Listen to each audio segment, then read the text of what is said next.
આ વખતે ચોમાસામાં કંઈક ને કંઈક અવરોધ થતો હોય તેવું જણાય છે. સામાન્ય રીતે પશ્ચિમ વિક્ષોભ એક પછી એક ચોમાસામાં આટલા બધા નીચલા લેવલના આવવા જોઈએ નહીં.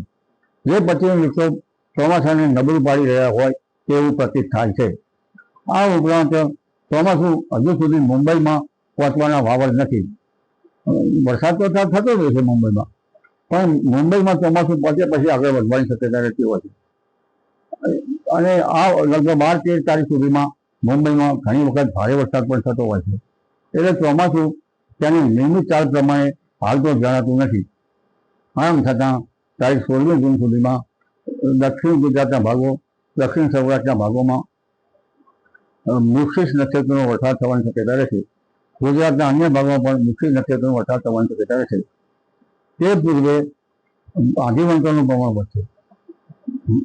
લગભગ તારીખ 15 સુધીમાં આંધીવંતરનું પ્રમાણ એટલું બધું વધશે કે કાચા મકાનના સાપડા ઉડી જાય તેવું વધશે. ખાસ કરીને થાંભલા નીચે કે ઝાડ નીચે ઊભું રહેવું સારું નહીં. અને આ પવનની ગતિ ખેતીવાડી ઊભા કૃષિ પાકોમાં ખેતીવાડીમાં હરકત પણ લાવી શકે. આ વર્ષ જાણે વાયુનું વર્ષ હોય તેવું જ જણાય છે. ચોમાસાની રફતાર મુંબઈના ભાગોમાં 18 તારીખ પછી પકડે તેવી શક્યતા છે. પરંતુ ગુજરાતમાં ચોમાસું 23 જૂનથી 26 જૂન વચ્ચે આવવાની શક્યતા રહે અને તારીખ 27 મુંબઈ મહારાષ્ટ્રમાં વરસાદ થવાની શક્યતા રહે. પરંતુ તે પૂર્વે જોઈએ તો તારીખ 23 બાદ 24, 25, 26 કે 27માં મુંબઈમાં ભારે વરસાદ થવાની શક્યતા રહેશે. અને દક્ષિણ ગુજરાતમાં પણ આહવા, ડાંગ, વલસાડના ભાગમાં ભારેથી અતિ ભારે વરસાદ થવાની શક્યતા રહેશે.